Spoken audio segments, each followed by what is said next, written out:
మహారాష్ట్ర రాజకీయాల్లో బద్ద శత్రువులైన ఉద్ధవ్ ఠాక్రే, రాజ్ ఠాక్రే కలిశారు. ఈ కలయికకు కారణం కుటుంబ గొడవలే అంటున్న రాజకీయ ప్రయోజనాలు కూడా ఉన్నాయంటున్నారు. బాల్ ఠాక్రే ఉన్నప్పుడు తీవ్ర స్థాయిలో కలహించుకున్న ఉద్ధవ్, రాజ్ ఠాక్రేలో బాల్ సాబ్ రాసిన విల్లుపై వివాదాల్ని పరిష్కరించుకునేందుకు కలవడం ఆశ్చర్యం కలిగించే అంశం. ఒకే కుటుంబానికి చెందిన వారైన రాజకీయ ప్రత్యర్థులుగా మారిన శివసేన చీఫ్ ఉద్ధవ్ ఠాక్రే, ఎంఎన్ఎస్ చీఫ్ రాజ్ ఠాక్రే సమావేశం కావడం హాట్ టాపిక్ గా మారింది. శివసేన వ్యవస్థాపకులు దివంగత బాల్ ఠాక్రే రాసిన విల్లుపై ఉన్న వివాదంపై చర్చించుకునేందుకు ముంబైలోని బాంద్రా ఈస్ట్ ప్రాంతంలో ఉన్న మాతోశ్రీ నివాసంలో కలిశారు.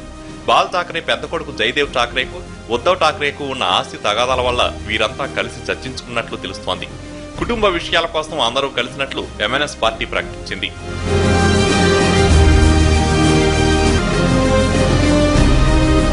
బాల్ ఠాక్రే బిల్లులో తనకు సరైన వాటా ఇవ్వలేదని జయదేవ్ ఠాక్రే ఆరోపిస్తున్నారు.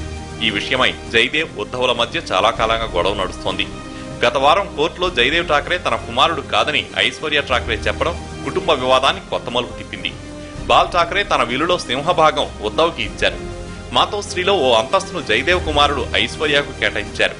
1999లోనే జయదేవ్ తన భార్య స్మితా ఠాక్రేతో విడిపోయి ఇంటి నుంచి వెళ్లిపోగా స్మిత మాతోశ్రీలోనే ఉండేవారు. స్మిత, జయదేవ్లకు మరో కుమారుడు కూడా ఉన్నాడు.